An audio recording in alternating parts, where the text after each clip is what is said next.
Madame, Monsieur, bonsoir, avec deux amis, deux camarades. Le Parti progressiste martiniquais est dignement représenté. Oh, comme d'habitude. Dans sa dimension presse, mais médiatique. Bien sûr, bien sûr. M. Daniel Compère. Et culturel. Comment s'est passé le concert d'hier soir? C'était pas un concert, c'est une pièce de théâtre. Une pièce de théâtre, oui, on se comprend. Eh bien, écoute, ça s'est bien passé malgré quelques petits problèmes de micro. Tu expliques quelle était la thématique, ce que c'était? Voilà, c'est une pièce écrite par Joseph Josse, président de l'association Martinique-Panama. Ça a son importance. À partir de textes de Césaire, notamment d'extraits de Cahiers de retour au pays natal et des chiens Stézet.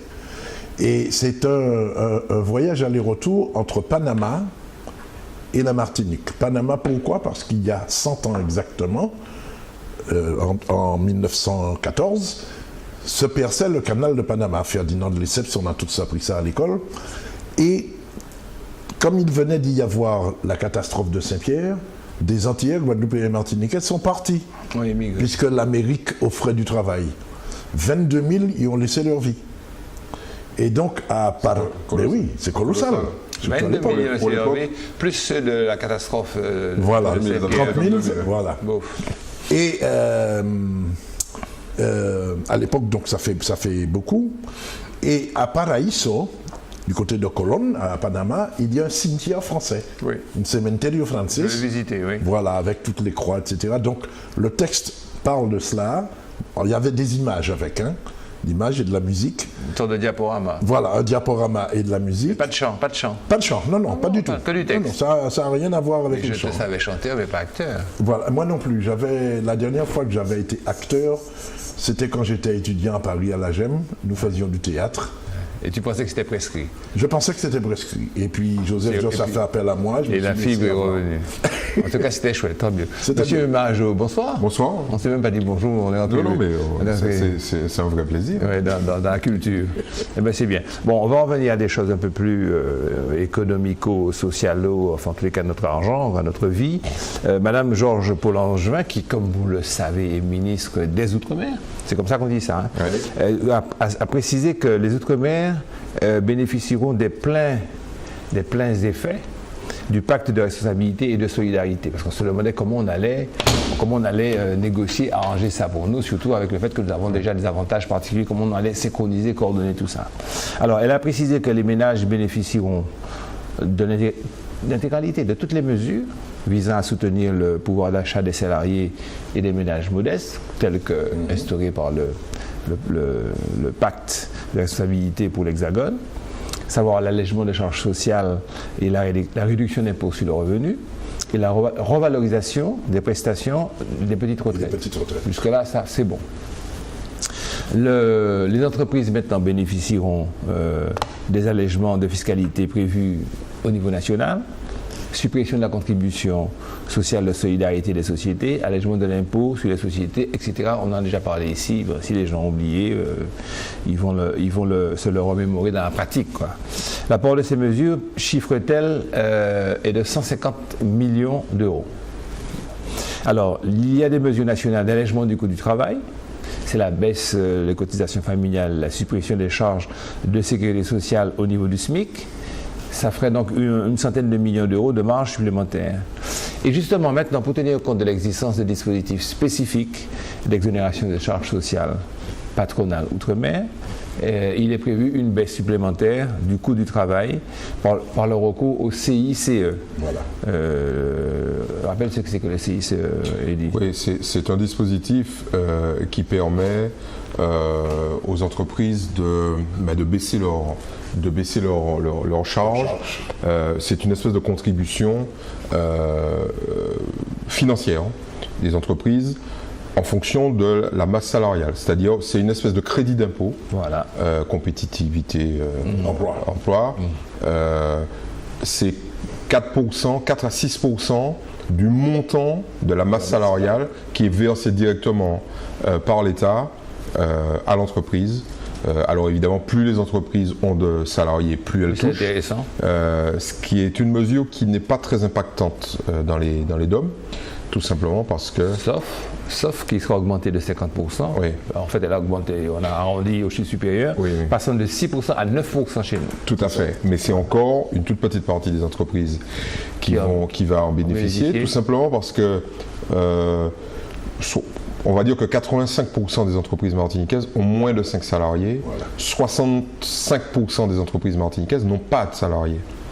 C'est ça la réalité. Oui, il n'y a que des TPE, de très petites entreprises avec un seul opérateur. Voilà, le chef d'entreprise et le seul employé, entre guillemets, de l'entreprise. Un apprenti, mais c'est vraiment un contrat. Et il y a entre 400 et 600, on ne sait pas exactement, mais bon, je pense qu'aux alentours de 500 entreprises seulement sur les 35 000 entreprises martiniquaises qui emploient plus de 20 salariés.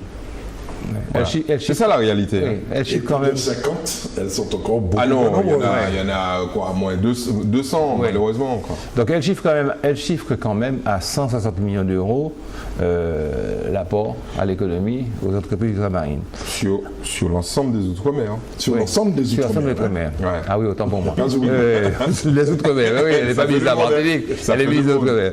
Et que ça se fera en 2 ans. En 2 ans, 7,5% en 2015 et 9% en 2016, au même rythme que la montée en puissance au niveau national. C'est pas ça qui va changer grand-chose à la situation économique. Hein. C'est pas ces mesures-là qui Alors, elle chiffre à 400 millions d'euros l'ensemble.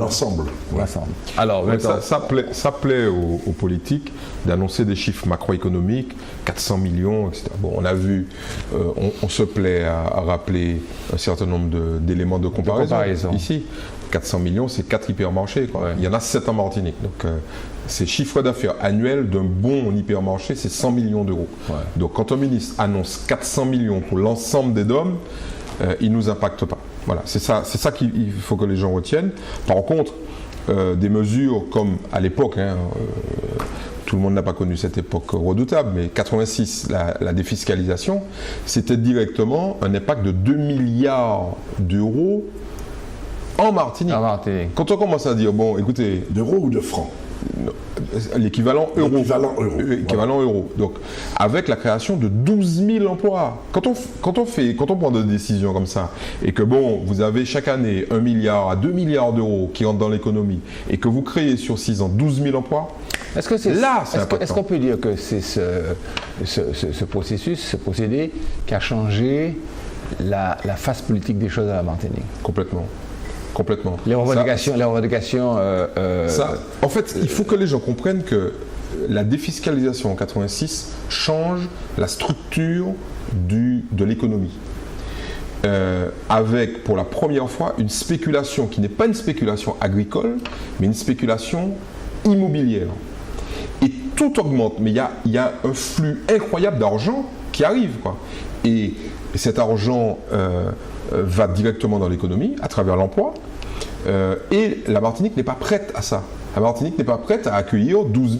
Quand vous créez de l'emploi, vous avez besoin de routes, vous avez besoin de crèches, vous avez besoin d'écoles, vous avez le logement, etc. Et de personnel formé. Quand un type obtient un emploi... Et puis de programmation précise. Tout. Des écoles maternelles, et puis l'eau, l'électricité, etc. Le pays n'est pas prêt à ça. Et puis un plan de développement. C'est-à-dire que ça soit coordonné et non pas laissé comme ça. Mais non, ça ne peut pas être le Far West. Oui, voilà, Daniel, ma question contient la réponse. Donc s'il fallait à cette époque-là, s'il fallait recommencer, il aurait fallu structurer cet apport, cette manne financière. Structuré dans un plan de programmation, dans une programmation, comme on dit, dans un plan. Il y a des gens qui n'aiment pas entendre ce mot-là parce que ça rappelle l'Union soviétique. Bon, mais c'est vrai. Mais il y en a tout le temps. Mais oui, il y a toujours des plans. Et effectivement, ça conduit à éviter ce qu'on a appelé les dérives aussi de la défiscalisation. Parce qu'il ne faut pas tout mettre non plus dans le camp des dérives. Il y a eu des effets bénéfiques. Et puis des effets pervers. Il y a quand même des effets pervers. Il y a toujours des effets pervers, n'est-ce pas? Ce qu'il y a, c'est que quand c'est bien programmé au départ, on peut les juguler ou au moins tenter de les éviter. Ce qui n'a pas été le cas. Voilà. Ce qui fait la différence, et c'est ça, c'est ça l'idée que moi j'essaie de faire passer, c'est que on est quand même dans un petit espace, bon, tu m'as peut-être déjà entendu dire ça, et ce qui vaut pour des grands espaces ne vaut pas pour les petits espaces. Or, quand on dit, bon, écoutez, c'est pas très compliqué, vous êtes pharmacien parisien, médecin parisien, architecte, etc., ou même fonctionnaire parisien, vous pouvez défiscaliser outre-mer jusqu'à 50% du montant de l'investissement, ben, les types ne se prisent pas. Mais le territoire qui va bénéficier de cette manne financière n'est pas prêt, n'est pas préparé. Même les hommes politiques, ils ne savaient même pas ce que c'était que la défiscalisation.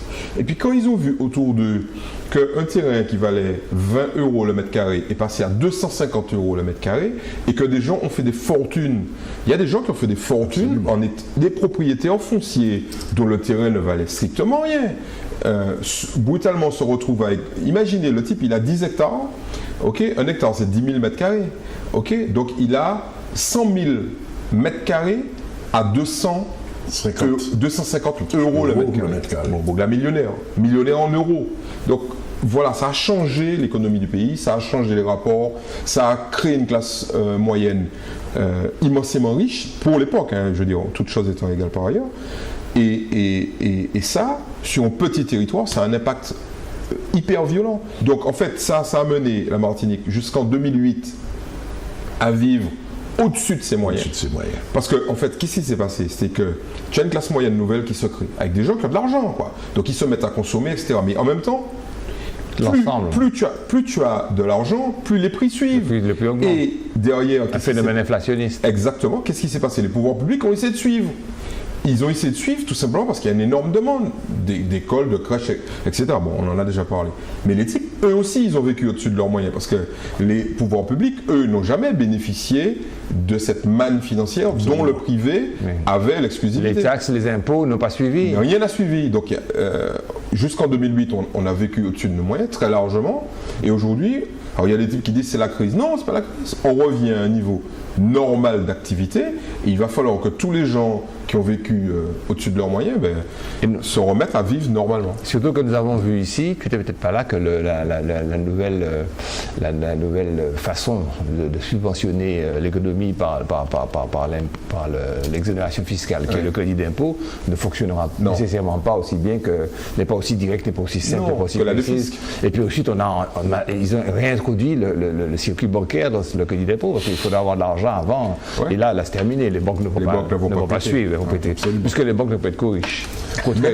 Même si dans son dernier rapport, je ne sais plus si c'est l'IEDOM ou l'INSEE, les deux bons capitaines, en fait, assure que l'un des points positifs dans l'économie martiniquaise, c'est que les banques continuent à prêter. Oui, en fait, bon.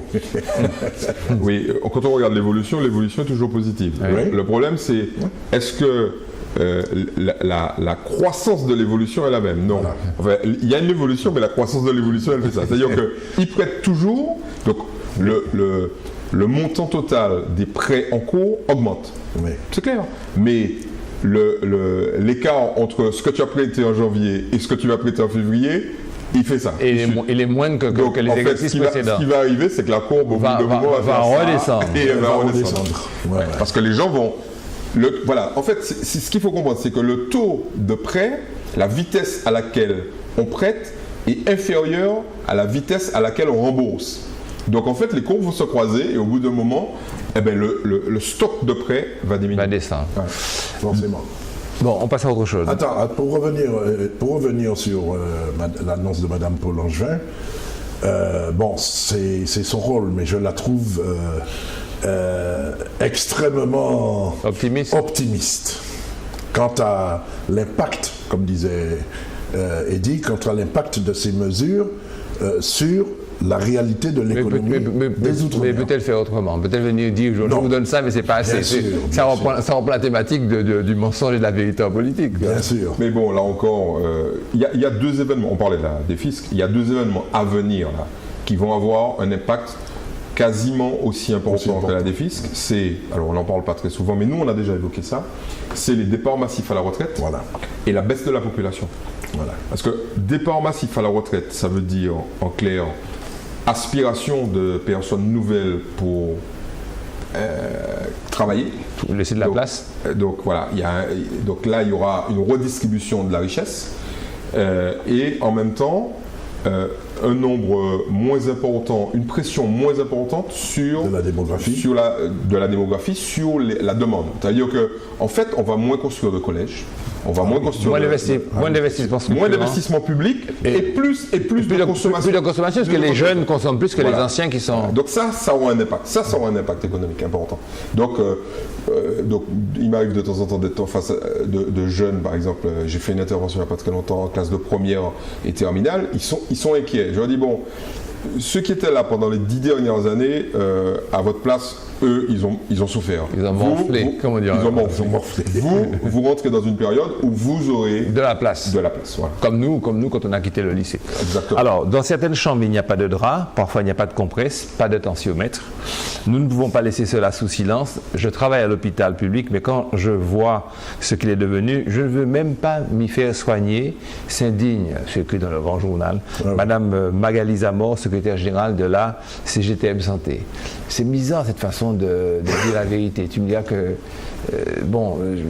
c'est la vérité, mais bon, est-ce qu'elle peut se dire comme ça? Est-ce qu'elle doit se dire comme ça? Parce qu'après, vous verrez, parce qu'après, dans le raisonnement, on verra qu'en fait, l'hôpital marche mal parce qu'il y a de moins en moins de clients aussi. Oui. Vous voyez ce que je veux dire? Voilà, exactement. Non, c'est un milieu tout à fait paradoxal. Oui. J'étais en train d'y réfléchir en venant. Nous continuons à dire que nous, particulièrement en Martinique, nous avons la couverture hospitalière la meilleure des grands pays. On dit ça dans la Caraïbe tout le temps, c'est l'un des arguments touristiques, n'est-ce pas, avec nos voisins. Nous avons un plateau technique, etc. Nous sommes trucs. Bon. Mais ça demeure quand même vrai. Hein. Ce qui est vrai. Ce qui est vrai. Malgré. Mais, paradoxalement, les usagers de l'hôpital, notamment les employés, on va dire ça comme ça, les employés, le personnel, voilà, souffrent réellement. Les patients sont partagés. Il y en a, parce que justement, on ne retient souvent que ceux qui sont négatifs, mais il y en a qui sont très positifs. Oui, il y en a que l'on sauve, il y en a que l'on guérit, il y en a que l'on soigne. Et puis il y en a qui sont très bien soignés. Il y en a qui sont très bien soignés, qui remercient le personnel, qui remercient les aides-soignantes, qui remercient les médecins, qui ont été très bien pris en charge. Donc tout cela existe. Dans quelle proportion? Et deux, va-t-on vers une amélioration ou une détérioration? C'est là qu'est le vrai problème. Je pense qu'on va vers une détérioration, c'est ce qu'ils disent. Alors, ils expliquent que la direction a mis en œuvre un plan de retour à l'équilibre, pour que la fusion ait été actée, et même que le Conseil d'État, on verra ça tout à l'heure, a rejeté les recours portant critique, portant demande d'annulation de cette fusion, mais que l'activité baisse, les patients perdent confiance, ce sont des gens de l'intérieur qui disent ça, que les recettes manquent et que donc le déficit se creuse. À tel point qu'il sort un trou, je crois, de plusieurs centaines de millions, 400 millions, qui semble ne pas être contesté par l'Agence régionale de santé, et ni non plus par M. Christian Usulé, qui dit que la situation se dégrade encore. C'était un conseil de surveillance du centre hospitalier universitaire du 17 juin dernier. Il dit oui, ça se dégrade encore. Et à tel point que les syndicats, encore une fois, demandent l'annulation de la dette. Ça ne sera pas annulé. Je ne sais pas. Alors expliquez un petit peu ce que ça voudrait dire, l'annulation de la dette. Une partie importante de cette dette, c'est une dette fournisseur. Oui. Ce sont des entreprises martiniquaises ou extérieures à la Martinique qui ont fourni à l'hôpital un certain nombre de prestations ou de produits et n'ont toujours pas été payées. Bon. L'autre partie de la dette est une dette sociale, sécurité sociale, notamment caisse de retraite que l'hôpital n'a pas payé. Donc il faut dire aux gens ce que c'est. C'est-à-dire annuler la dette, ça veut dire quoi? Sur la partie sociale, pourquoi pas? La partie fournisseur. Mais la partie fournisseur, il n'est pas du tout sûr que la partie sociale, l'annulation de la partie sociale ait un impact économique, puisque de toute façon, la sécurité sociale, c'est tout le monde qui paye, d'une manière ou d'une autre. Bon.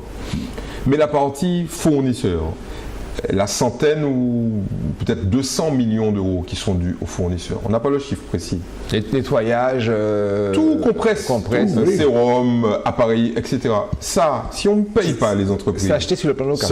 Oui, sur le plan local notamment. Ça a un impact direct sur des entreprises privées. Un impact en cascade.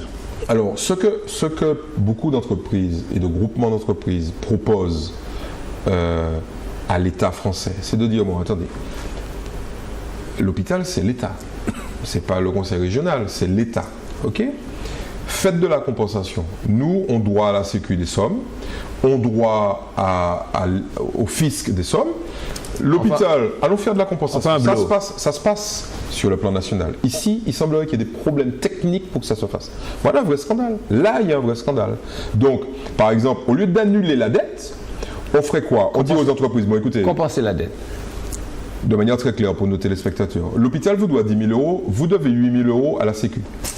On annule et on ne vous doit plus que 2 000 €. Et comme vous devez 2 000 € au fisc, on ne vous doit plus rien. Ce qui permettrait en plus de récupérer ces sommes dues à la Sécu. Complètement. Et l'entreprise, à ce moment, quand on lui efface ses dettes fiscales et sociales, elle peut revenir sur le marché et à nouveau faire de l'argent sur d'autres marchés. Alors, donc 105 millions de déficit sur l'activité de 2013. Alors là encore, il faut dire aux gens, attention, déficit, c'est pas dette. C'est pas dette. C'est pas dette. Ouais. Dette, c'est tout ce qu'on n'a pas payé. Et déficit, c'est la différence entre ce qu'on a perçu et ce qu'on a dépensé.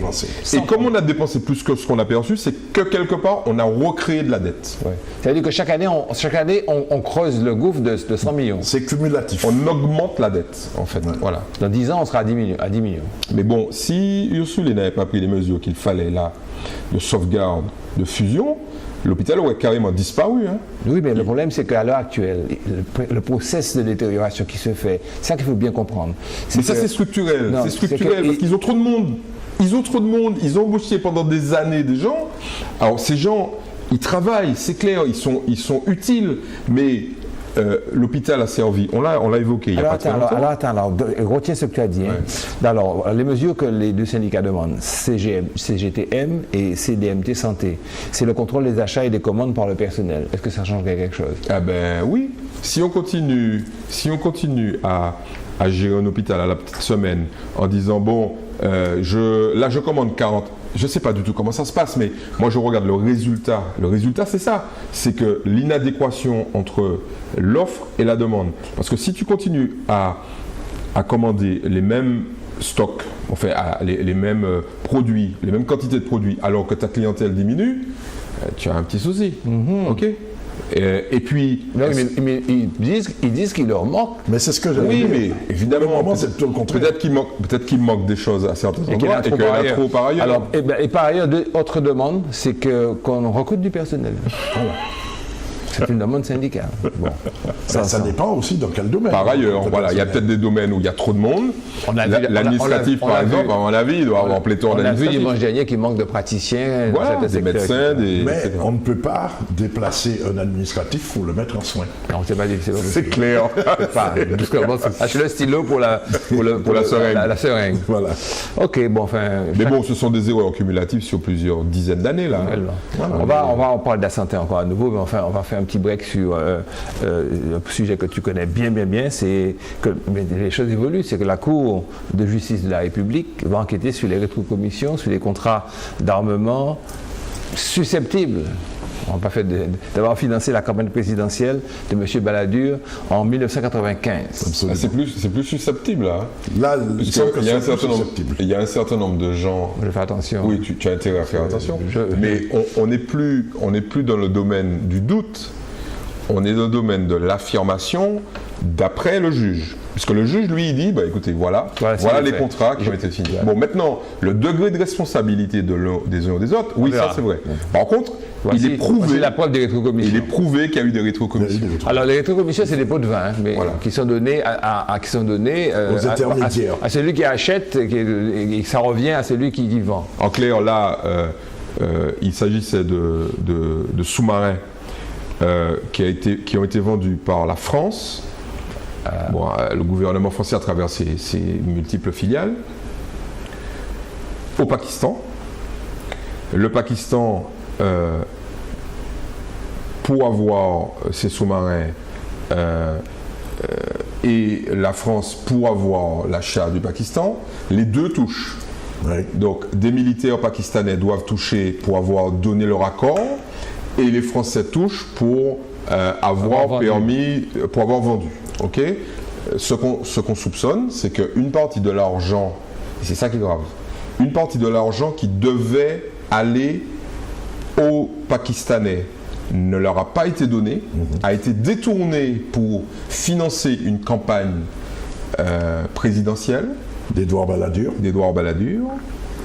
et que les Pakistanais, pour se venger de ne pas avoir touché d'argent, ont fait exploser Là, on arrive au deuxième. Voilà. On fait exploser un bus dans lequel il y avait 11 ingénieurs français qui étaient en train de construire les sous-marins. Ce qu'on a appelé l'attentat de Karachi. L'attentat de Karachi. Alors, il y avait aussi l'Arabie Saoudite, les deux. Oui, alors, c'est gravissime parce qu'il y a deux volets dans cette affaire. Il y a un premier volet qui est détournement de fonds, on va dire ça. Il y a aussi un troisième volet parce que les juges ont aussi, ils soumettent à la Cour de justice de la République l'utilisation des fonds secrets de l'Élysée également. Oui, mais ça ne regarde pas l'aspect armement.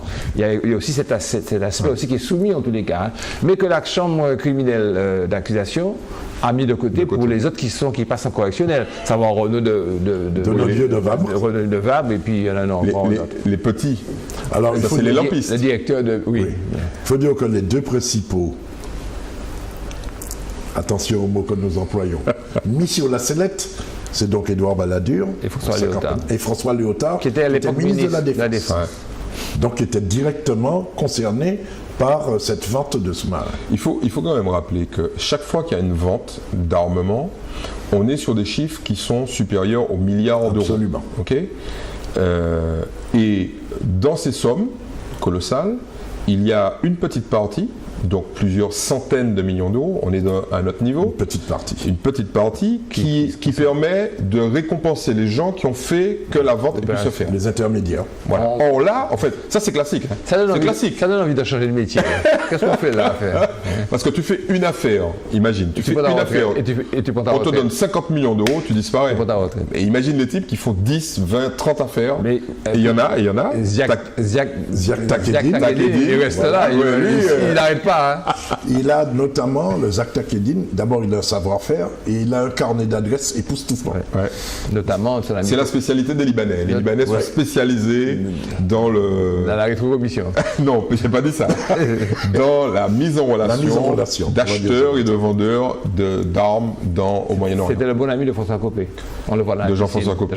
Absolument. Tout à fait. Mais pas seulement, il est bon ami de tout le monde à l'époque. Hein. Alors parle maintenant de la fin des commissions, parce que c'était l'acte, c'est Chirac qui a décidé. Non, c'est pas Chirac. Enfin, oui, il a arrêté ça. Oui, il a dû faire des campagnes contre lui. Officiellement. C'est-à-dire que si... Alors, c'est ça qui est terrible, c'est-à-dire que le fait que Jacques Chirac dise, bon, écoutez, arrêtez ça. C'est pas le système qu'il a arrêté. Voilà. Il a bloqué le versement des rétros. Versement de ces rétros. Puisque ça alimente en partie la campagne de son adversaire. De son ex-adversaire. Il fait ça après. Après, parce qu'il a pris du plomb dès le premier tour. Il aurait pu ne pas faire ça, mais pour punir Édouard Balladur, il dit l'argent que nous devions verser aux intermédiaires pakistanais, nous ne le verserons pas. Et il n'avait pas... intermédiaires libanais. En fait, libanais, mais bon, aux militaires pakistanais. Et il n'avait pas intégré que les Pakistanais allaient, pour se venger, faire sauter un bus avec des Français à l'intérieur. Et surtout, une fois que c'est fait, bon, on cache ça, on dit qu'il y a un attentat islamiste, etc. Parce qu'il fallait vraiment être bon pour que les islamistes aillent mettre une bombe dans un truc des militaires pakistanais de l'époque, c'était un peu compliqué à pénétrer, à réaliser. Dès que tout de suite on a vu qu'il y avait des complicités, mais surtout ils ne s'attendaient pas à ce que les familles qui ont l'habitude de faire leur deuil, etc., prennent le combat. Et les familles vont gagner leur combat. Enfin, ils ont déjà gagné puisqu'il y a un procès. Oui. En tous les cas, lors de leur enquête, les juges ont découvert que 20 millions de francs, 3 millions d'euros, avaient été versés sur le compte de campagne de l'ex-premier ministre, dont 10 millions au lendemain du premier tour. Boum. faudrait expliquer au juge d'où vient cet Attention, argent. Et c'est pas la vente de t-shirts, hein, ça. Attention. C'est pas les petites coupures des C'est pas les militants. t-shirts et puis les Ce qui est plus pins, grave, hein, ce qui est plus grave, c'est que c'est des sommes qui ont été versées en espèces. en Ouais, espèces. c'est ça. Et pas en petites coupures. Un gros billet de 500 €. Comme les En narcotrafiquants. espèces. Non mais tu te rends compte, tu es candidat aux élections présidentielles et C'était des francs à l'époque. oui, c'était des francs, mais Ouais, des gros C'était des billets. francs. C'était quoi les plus gros billets? 500, les 500. Pascal. Pascal. Ouais, c'est le ça. Pascal. Voilà. Ok, bon, on 500 continue dans la même veine, notre beau pays, c'est la Libération qui buzz sur l'enquête sur Big Balion. C'est là, cette fois-là, ils ont eu, le juge leur a donné carrément la clé USB contenant toutes les factures de Big Balion, ils ont refait les comptes et ils ont vu qu'effectivement, la campagne de Sarkozy a coûté le double de ce qui était autorisé par la loi, près de 40 millions au lieu des 21 millions autorisés par la réglementation, avec des dépenses somptuaires, des trucs terribles, Ouais. quoi, des types quasiment... Est-ce que les gens ont bien conscience qu'on est passé de Balladur à Sarkozy à un autre monde À un quoi. autre Balladur, monde. tu viens de dire Balladur, il a mis 10 millions de francs. Mais attends. Sarkozy sera entendu comme témoin assisté dans l'affaire de forcément. Balladur, parce qu'il était Forcément. ministre Non seulement il était ministre, mais il était porte-parole du candidat. du candidat. Il sera entendu, Il était directeur de il sera campagne entendu du comme candidat, témoin. c'est lui qui récoltait l'argent. Il est déjà considéré comme témoin assisté. Alors revenons au Actu Big Balion et à la campagne de Rockstar. Mais Rockstar de monsieur on regarde le Sarkozy. truc, on passe de 10 millions de francs, alors rester en francs, parce que là c'est 30 millions d'euros. 30 millions d'euros, c'est 210 millions. 10 millions de francs. Ouais. Donc Balladur à côté, c'est une plaisanterie. C'est la brantille. Comme dirait Eddie, c'est peanuts. Ouais. L'élève a largement dépassé le maître, 10 ans après. 10 ans après. 10 ans après. Non mais il y a l'inflation et tout ça. Hein? Il y a L'inflation, on passe de 10 à 210. Pour une inflation. campagne. Pour une campagne. Même campagne présidentielle. Ouais, c'est de la folie furieuse. Ou alors les intérêts sont beaucoup plus C'est là qu'on est à peu près conscient que un tel décalage, le soupçon de détournement est implicite, quoi. Je veux dire, on peut pas passer de 10 millions à 210 millions. Libération se garde bien de le dire. J'ai relu leur article. Ils disent, nous avons eu les factures en main. Il y a eu effectivement 44 meetings. Les prestations étaient excessivement chères, plus chères, mais ils disent jamais que. Ils se gardent bien de dire. Mais ils vont laisser l'enquête Non, mais il y a déjà Libération. Pourquoi Parce que il faut quand même dire les choses. Pourquoi Libération ne va pas trop vite? Pour une raison qui est extrêmement simple. C'est que aujourd'hui le principal actionnaire de Libération, c'est Patrick Drahi. Et Patrick Drahi, c'est lui qui vient d'acheter SFR avec la bénédiction du gouvernement. Ouais. Donc, il vient de mettre 14 millions d'euros dans Libération. Donc, voilà, il est plutôt pote maintenant, c'est un Israélien, il est pote franco-israélien, il est pote maintenant avec le gouvernement socialiste. Donc, tout ça adore. Hein. Ouais. Il y a des interconnexions dans tous les sens. Il maintient le suspense et puis il va continuer. Au fur et à mesure, il faut que ça dure. Il faut que ça dure. Ça va durer jusqu'en 2017. Ouais, ça va durer jusqu'en 2017. C'est pour ça que Nicolas Sarkozy a mis un frein. Parce qu'il se dit, si j'y vais maintenant, l'autre il va ouvrir. Ouais. Et il est de plus en plus distant, prudent, parce qu'il se dit, bon, les mecs ils ont tellement de dossiers sur moi qu'il suffit que j'y aille. Ouais. C'est-à-dire que chaque fois qu'il va bouger, Sarkozy, on va lui sortir une autre clé USB avec maintenant la ventilation des sommes. Et ils ont même pas encore attaqué toute la partie NUI, voilà. etc. Voilà. Rappelez-vous que je disais ça, je crois que c'est la semaine dernière. Oui, tout à fait. Et vous n'étiez pas d'accord. Oui, Je disais que les casseroles allaient finir par têter. On ne peut jamais dire qu'on n'est pas d'accord. C'est Eddie qui te disait que les casseroles vont teinter, mais qu'elles ne vont pas exploser. Voilà. Pareil, on t'a dit que ça va teinter. Voilà. Ça teinte, puisque ça fait vendre du papier, ça fait vendre des journaux, ça permet à l'autre. Mais oui, ça permet à l'autre de te tenir comme ça avec tes gros lots qui secouent. Parce que bon, il ne faut pas se faire d'illusions. Sarkozy, à mon avis, il a des dossiers comme ça sur les socialistes. C'est pareil, quoi. C'est sûr. Je te tiens, tu me tiens. C'est toi qui disais ça. C'est moi qui avais dit ça. Oui. Bon. Bon, ok, donc on a vu comment ça va se passer. Donc on attend la suite, quoi. Alors, mobilier de luxe, toilettes privées, pour notamment la Concorde, il a fait un meeting, enfin vraiment des pensions. Pour l'instant, on en est à ce stade-là, où on décrit Sarkozy comme une sorte de mégalo, de type un peu démentiel. Alors, pourquoi on va rentrer dans les affaires? Donc attendons la suite du feuilleton, ok? Mais je disais tout à l'heure, j'ai pas fini, Libération donc est prudent, mais il y en a qui ne sont pas prudents. Mediapart, par exemple, a dit très clairement, écoutez, c'est pas compliqué. Qu'est-ce qu'on va aller faire? On va aller regarder qui bénéficient des sommes. Donc, Big Balion a reçu les sommes et les a redistribuées à des prestataires. Et l'une des sociétés prestataires, son principal actionnaire ou son actionnaire de référence, c'est Bec Beder, qui est membre de l'UMP. Donc, peut-être qu'en allant voir qui a reçu ces sommes, on va retrouver des membres de l'UMP dans des sociétés qui permettent de récupérer les sommes. Alors, la boucle est bouclée. Une société qui gravite autour. Ouais. C'est formidable. Bon, un truc qui serait intéressant pour nous, pour qui l'école est bien loin, Benoît Hamon veut en finir avec les notes sanctions à l'école. Alors là, c'est toi, on donne la parole. Alors ça, laisse-moi présenter le sujet. Il préconise d'autres formes d'évaluation pour encourager les élèves au lieu de les paralyser. Il a ouvert une conférence, s'appelle la conférence nationale sur l'évaluation des élèves, qui associera de juillet à décembre la communauté éducative et la société civile pour mettre en œuvre début 2015 une nouvelle politique d'évaluation des élèves. En expliquant qu'il faut sortir d'une posture idéologique à l'égard de la note ou de l'absence de note. Il faut que ce soit quelque chose de neutre. La note doit être utilisée à bon escient, elle est utile, mais quand elle paralyse, on doit lui substituer d'autres formes d'évaluation. J'ai lancé le débat. À toi, professeur. Bon, ce n'est pas nouveau. Merci. Merci. J'ai passé personnellement 35 ans dans l'éducation nationale. Chaque année, on avait des conférences là-dessus, des rencontres et tout, et on parlait des notes et de la notation. Bien. On a cru avoir trouvé le Saint Graal en passant aux lettres. Oui. Comme le 15,5, c'était A, B, C, D, E. Moi, ça me convenait parfaitement. Personnellement, j'ai toujours été pour. Sauf que le problème s'est posé. Faire la moyenne? Non.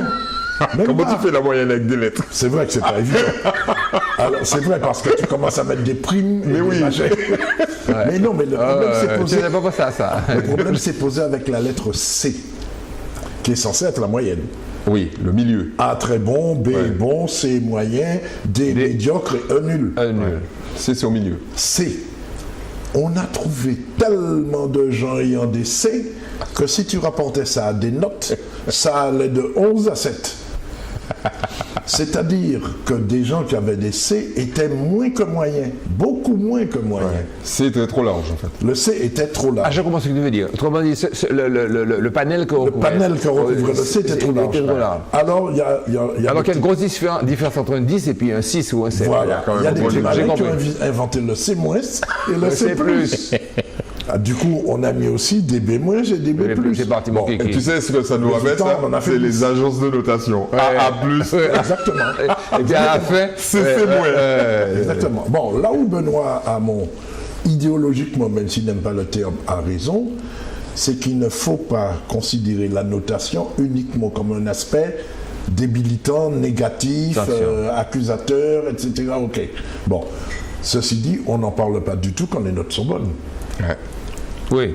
Bon, d'une part. D'autre part, il faut voir plus loin que le cursus scolaire primaire, secondaire des élèves. Après le bac, il faut que tu arrives avec un bagage.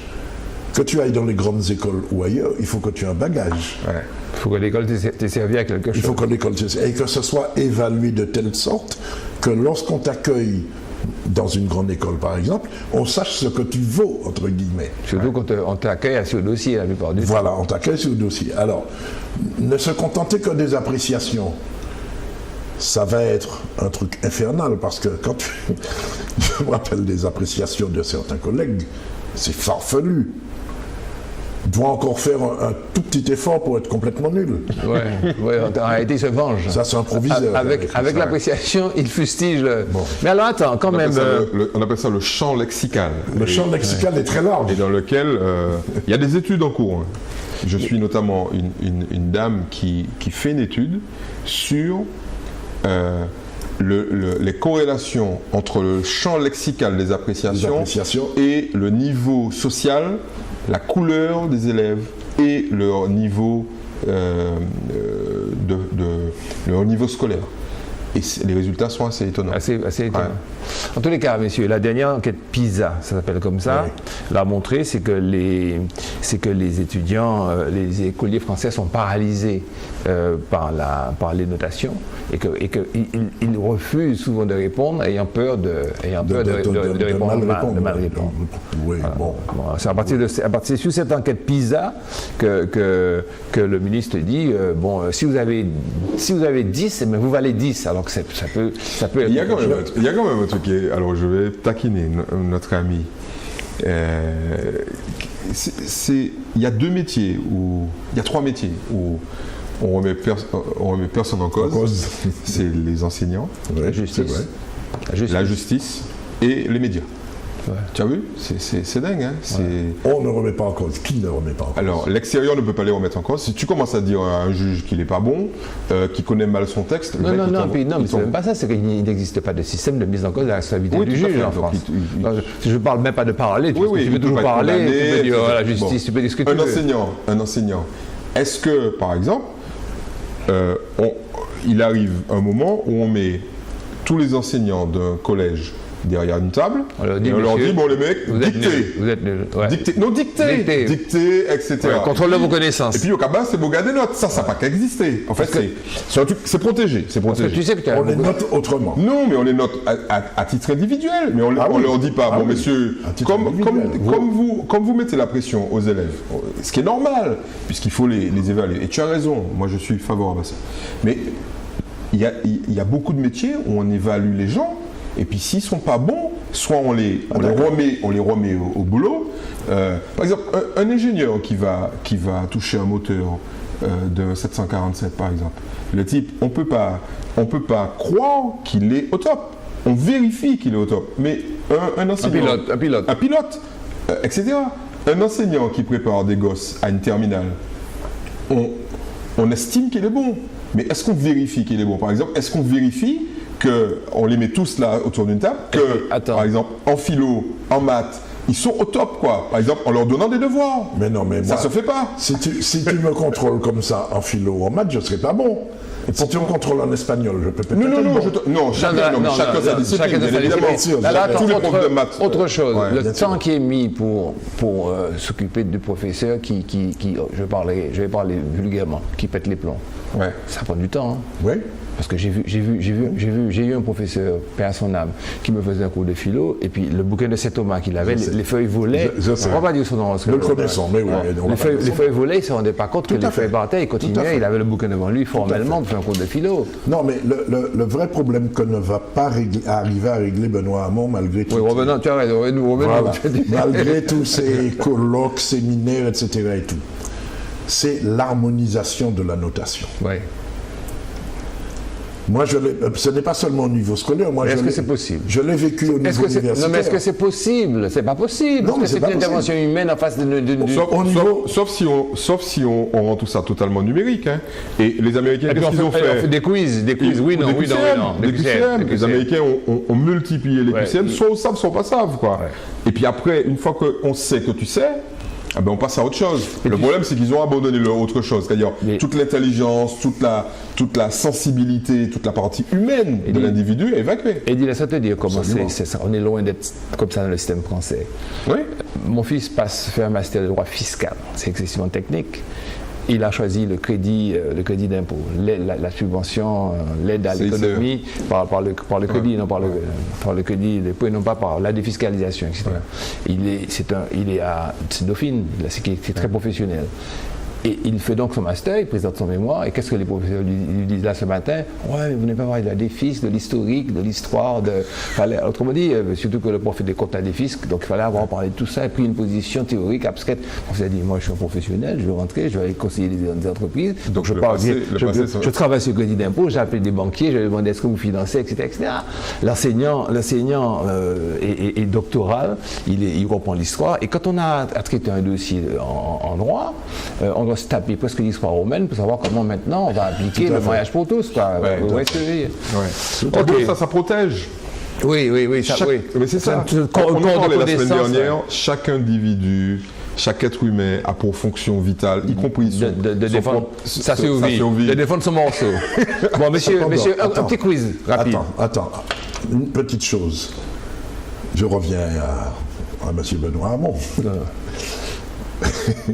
En plaisantant, j'allais dire que je ne sais pas quel a été son cursus scolaire. C'est son premier projet, même s'il a repris de la grande loi de Fillon, mais c'est son premier projet qui m'en... Ouais. Bon. Depuis je vois Bougala. Non, il n'y a pas... Deux mois. Il était à l'économie sociale et solidaire avant. Ouais, il a fallu qu'il lise. Il a fait une loi d'ailleurs, très intéressante. Oui, me semble-t-il, faisait du bon travail là-dessus. Alors continue. Non, ce que j'allais dire là-dessus, c'est que il n'en reste pas moins qu'il faut que les élèves, quel que soit leur niveau, quel que soit le niveau du cursus où ils sont, en primaire ou en secondaire, sachent que leur travail, oral et écrit, va être évalué. Qu'il ne s'agit pas de plaisanter avec ça. Il ne faut pas que ce soit des sanctions, d'accord, mais il ne faut pas non plus que ce soit « Ah, ils vont comme ça ». Non. Mais oui, mais attention, ça peut très bien aller comme ça. Parce que tu parles d'une dérive, là, c'est une dérive. Voilà, une des dérives, c'est pratiquement de ne pas mettre de notes. Non. M. Hamon te dit qu'il faut que la note soit pas valorisante, mais permette et uniquement fustigeante et non pas flagellante. C'est pas la note qui est importante. Mais c'est pas la note qui est importante. Hamon oublie quelque chose, ou alors il n'a pas encore dit, c'est ok, la note sanction, on va évacuer ça, mais quelles sont les solutions de sortie, de prise en charge de l'élève qui a 5 Il a 5 Non, écoutez, là, il fait une grosse, je vous ai dit, il fait tout un gros processus de consultation. Oui, derrière, il va bon, monsieur Souillon, un thème de bac philo, je ne vous l'ai pas dit, voilà le philo section ES, je ne savais même pas que ça existait. Suffit-il d'avoir le choix économique et social. Suffit-il d'avoir le choix pour être libre? Oui. Qu'est-ce que tu aurais répondu? Il y a des moments très large. Il y a des moments où le choix qu'on nous propose nous enferme, donc il est contraire à la liberté. Tu as répondu. Donc il ne suffit pas d'avoir le choix pour être libre. Bon, alors faut-il encore pouvoir assumer ce choix? D'accord, on est d'accord. Je vous mets quelques critiques, quelques réponses du site Le Figaro, un journal de lecteurs. Alors il y en a un qui répond que la notion de liberté est donc difficile à cerner. Spinoza contourne avec élégance, je suppose que c'est une citation de Spinoza. La liberté dans le cadre du possible, n'est-ce pas un leurre? Et bien un autre qui répond, et la liberté dans le cadre de l'impossible. Qu'est-ce que vous en dites? Ça continue comme ça. Ce n'est pas un leurre, mais une chimère. Et puis il y en a un finalement qui dit ça l'agace et il écrit. Comme dirait ma concierge qui n'a pourtant pas pour habitude de se la péter, deux pour ouvrir les guillemets, finalement tout cela n'est qu'une parabole autour du célèbre palindrome latin. Ingirum Imus nocte et consumimur igni, ce qui veut dire nous errons sans fin dans la nuit et nous sommes consumés par le feu. Et je dirais qu'elle n'a pas tout à fait tort. Toute réponse après. Monsieur Marine Le Pen a échoué à former un groupe au Parlement européen et vous étiez tous très tristes. Et c'est une excellente nouvelle. Excellente nouvelle. Parce que... Et vous n'êtes pas pour la démocratie, vous n'êtes pas pour la biodiversité. Oui, c'est clair. Tu sais qu'il y a des mauvaises herbes. Hein. Et tu sais ce qu'on fait avec les mauvaises herbes. Vous n'êtes pas pour qu'ils entrent dans le système européen, qu'il va exploser. Nous ne sommes pas pour qu'un groupe qui milite la disparition de l'Union européenne touche des subventions de l'Union européenne. Voilà. C'est tout. C'est tout. Moi, il y a un type qui est vraiment un type que j'admire, que j'admirais, que j'admire toujours. Attends, tu sais combien d'argent? Entre 20 et 30 millions d'euros de subventions. Qui c'est qui a fait pile 20 et 30 millions d'euros. Faites t-shirt pour dire non à l'Europe. Exploser l'Europe, bande de cons. Arrêtez. Moi, Marc Pulvar a dit un jour, il a dit, bon, voilà, je suis prof de mathématiques de l'État colonialiste français. C'est pas très cohérent avec le fait de demander l'indépendance, donc je démissionne de l'éducation nationale. Voilà. Ça. Et c'était un professeur de mathématiques excellent. Voilà. Supérieur. Supérieur, on va dire. Ça, c'est de la cohérence. Ouais. Ok? Donc tu ne peux pas venir au Parlement européen et dire, hé messieurs, vous avez tes autres. Ou Cabot Masson qui laisse l'armée, qui était officier. Oui, qui avait fait celle-ci, laisse l'armée. Et qui monte une école où il dit, bon, on va on va souffrir, mais on va le faire. Si la mairie de Fort-de-France peut nous aider, etc. Et bon, aujourd'hui, il doit se retourner dans sa tombe, puisque bon, l'État français considère que c'est une des meilleures écoles qu'il faut soutenir. C'est génial. Alors, pour revenir à Marine, n'oublions quand même pas, même si elle n'a pas réussi à faire son groupe, qu'elle est passée, enfin, l'extrême droite française est passée de 3 députés à 24. Oui, mais ça correspond à la réalité. Non, mais nous sommes d'accord, mais je veux dire quand même... Il y a la déliquescence des partis en place. Il faut pas justement. Alors, parce que les gens aiment qu'on leur donne des petits chiffres comme ça, ils adorent ça. Le nombre de députés socialistes est resté identique. Voilà. Le nombre de députés FN a augmenté. Où a-t-elle pris ses députés? À l'UMP. À l'UMP. Oui. C'est ça qu'il faut dire, parce que on présente un truc en disant les socialistes se sont cassés la gueule aux européennes. Sauf que les socialistes ont perdu des quelques villes. Oui, non, mais ça au municipal. Mais aux européennes. Les mecs, ils ont le même nombre de députés. Tout à fait. OK? Et le nombre de députés FN a explosé. Côté au point de députés, parce que le nombre de députés au total n'a pas augmenté, il a augmenté un tout petit peu. L'UMP, le nombre de députés de l'UMP, c'est effondré. Et au bénéfice du FN. Le nombre total, c'est 700 et quelques députés. 700, oui. Au niveau, mais en France, je crois que c'est 79, 77, enfin, il fallait qu'elle ait 25 élus, mais elle les a, mais de 7 pays différents. Voilà, c'est ça. Le problème, c'est d'arriver à agréger des partis. Être représentatif. Parce qu'elle en avait 37. Parce que l'Europe, on oublie toujours que peut-être que c'est 28 pays. 28 pays. Donc on te demande pour former un groupe d'agréger, comme je viens de dire, 7 pays, des représentants. Mais c'est une excellente nouvelle. Où elle a dû quand même enrager son père, c'est qu'en fait, elle aurait pu l'avoir, ce groupe, hein, mais elle a refusé dans sa pratique de dédiabolisation. Elle a refusé de s'associer avec des groupes qui étaient extrémistes, avec des extrêmes. Et il y en a. Tu parles comme notre ami Camille maintenant. Non, des voyous. Alors, il faut dire, parce que c'est terrible, moi je lutte contre quoi? Cette terrible tentation des Martiniquais à aimer le Front National. C'est pas possible. Il faut leur rappeler, il faut leur dire ça tous les jours en disant les mecs, arrêtez vos conneries. Oui, absolument, je suis d'accord avec toi. Là, je suis d'accord avec toi. Des proches à moi me disent finalement j'écoute Le Pen. J'écoute Le Pen. Il faut arrêter. Un type qui dit qu'il y a trop de noirs dans l'équipe de France, on va voter pour un type comme ça. Tu finis par dire qu'il faut voter Le Pen. Alors écoutez, on va citer les gens qu'elle a refusés. Je vais trouver ça sur ma tablette. C'est d'abord Corinne Mick, 72 ans, monarchiste, ultralibérale, qui voulait entrer au Parlement pour démanteler l'Union européenne de l'intérieur, car elle représente un projet communiste. Là, elle ne pouvait pas s'associer avec lui. Ça regrette, ça. Si c'était associé avec Lucieux, on l'aurait assaisonné. Il s'était allé, pendant la campagne européenne, il s'était laissé aller à des propos révisionnistes en affirmant que Hitler devait être certes pendu pour avoir commis de nombreuses victimes, mais pas pour l'Holocauste. Et que certainement qu'il n'était pas au courant que le Führer du Troisième Reich n'était pas au courant de l'extermination des Juifs, a soutenu M. Corwin Mick. Un autre qu'elle a refusé, c'est Angel Djambazki, un Bulgare, ultranationaliste, pro-Poutine, of course, et qui, à l'occasion d'un rassemblement organisé à Sofia, avait appelé ses partisans à nettoyer la ville des réfugiés immigrés. Et puis aussi, d'emblée, quand même. Ça fait tâche. Ceux-là, ils étaient intermédiaires, elle a essayé de discuter avec eux, puis elle a fait marche arrière. Et puis, il y avait quand même les néo-nazis grecs, Dob Doré, qui avait d'emblais dit solennellement, je ne vais pas m'associer avec eux. 9 députés en tôle, pour meurtre. Absolument. 9 députés. Il y avait ceux-là, et puis d'autres vacabons comme ça, auxquels tu vas plus loin encore. Voyez du voyou, Non, mais là, du vacabon avec un K. Avec un K, ouais, c'est créole, donc voilà. En tous les cas, le groupe AFD est à 48 élus, au 48, plus que ses 37 à elle, donc c'est en Angleterre, le Britannique Nigel Farage. Oui. En fait, le populisme fonctionne bien, ça marche bien. Nigel Farage, c'est le skip, là, comment s'appelle son parti, là, je ne sais plus. Comment ça s'appelle? Oui, c'est un parti qui veut sortir de l'Europe. En tout cas, son groupe s'appelle AFD. Le groupe AFD, et c'est le groupe anti-europhobe le plus important. Et c'est le seul qui existe, quoi. Et elle voulait en constituer un second, elle n'a pas pu. Voilà. Il faut dire que certains de ces partis extrémistes ont refusé de s'associer au FN français parce que trop antisémites. Ouais. Il y a ça aussi. Ouais. qui ont dit dès le départ, nous, on n'a rien à faire avec ces gens-là. Et puis parmi ceux qu'elle a réussi à convaincre, il y en a 4, je crois. Hein.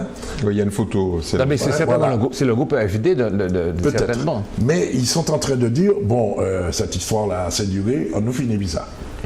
C'est-à-dire, laissons tomber cette histoire de groupe. En tous les cas, contrairement à ce que dit Madame Le Pen, lorsqu'on n'est pas membre de groupe, on peut participer aux commissions, on peut faire des propositions. Et le groupe FN, les deux à l'époque, ils étaient deux, n'ont jamais utilisé cette possibilité. N'oublions pas qu'elle est l'une de celles qui a le plus brillé par son absence au Parlement. Absolument. Tout à fait. Je voulais vous parler de la loi de santé, mais enfin, on aura l'occasion la prochaine fois, parce qu'on a dit que finalement, on est très préoccupé par notre propre santé et celle de nos compatriotes et puis de l'humanité française, on l'a vu. On va en parler la prochaine fois. Non, mais ce qu'on peut dire en un mot et demi, simplement, c'est que d'après ce qu'on voit qu'annonce Mme Marisol Touraine, c'est bien ça, la ministre de la Santé, c'est pratiquement, je caricature à peine, demain on va raser gratis. Oui, mais en même temps, elle dit, messieurs, il va falloir faire une dizaine de milliards d'économies. 11 milliards d'économies. On en parlera la prochaine fois. Mais viens la prochaine fois, tu nous zappes systématiquement. Bonsoir madame. Pas systématiquement. Tu nous zappes une fois sur deux. Voilà. Bonsoir madame, bonsoir madame, bonsoir monsieur. À la semaine prochaine. Avec le même